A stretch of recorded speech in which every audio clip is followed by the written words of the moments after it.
একটা টাইম ছিল যখন অনলাইনে প্রথম কাজ করা শুরু করি। তখন কুরিয়ার কি করে পাঠাবো তখন বুঝতে পারতাম না। তখন ওই যে নরমাল মানে দোকানে যে জামাকাপড়ের প্লাস্টিক দেয় না ওটাই সেলোটেপ দিয়ে দিতাম। তো একটা টাইমে তখন স্বপ্ন ছিল যে কুরিয়ারের প্যাকেট কিনে তোমাদের পার্সেল করে পাঠাবো। তো তোমাদের ভালোবাসার সেই স্বপ্নটাও পূরণ করলাম, ইচ্ছাটাও ছিল। তারপর একটা টাইমে মনে হলো পার্সেল তো দিই তোমাদের, একটা কেনাকাটার বাহারকে তোমাদের অন্য রূপে পৌঁছাতে চাই, তো সেই চেষ্টাটাই করেছি। তোমরা আমাদের শপের ব্যাগ দেখে অনেকেই কম মানে আমাদের কাছে চাও যে তোমার শপের একটা ব্যাগ পাঠিও না ভালোবেসে, যে তোমাদের এখন থেকে যে তোমরা পার্সেল রিসিভ করবে সেটা আমাদের কেনাকাটার বাহারে নিজস্ব প্যাকেট থাকবে, যেটা তোমরা বাইরে থেকে দেখলেই বুঝতে পারবে যে এটা আমাদের কেনাকাটার বাহার থেকে পার্সেল এসেছে। সেই যে ছোট্ট চেষ্টাটাই করেছি।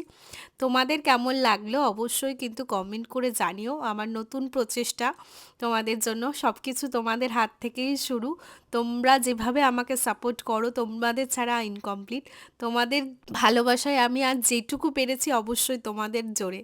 তো থ্যাংক ইউ সো মাচ, তোমাদেরকে অনেক ভালোবাসা। এরকমভাবেই কেনাকাটার বাহারকে তোমরা সবাই ভালোবাসা দিও, যাতে আমরা আরও আরও অনেক দূর পৌঁছে যেতে পারি তোমাদের হাত ধরে, তোমাদের সমস্ত রকম আবদার রাখতে পারি, এইটুকুই ইচ্ছা আমাদের ফুল টিমের। থ্যাংক ইউ সো মাচ সবাইকে। দেখা হবে নতুন কোনো ভিডিওতে।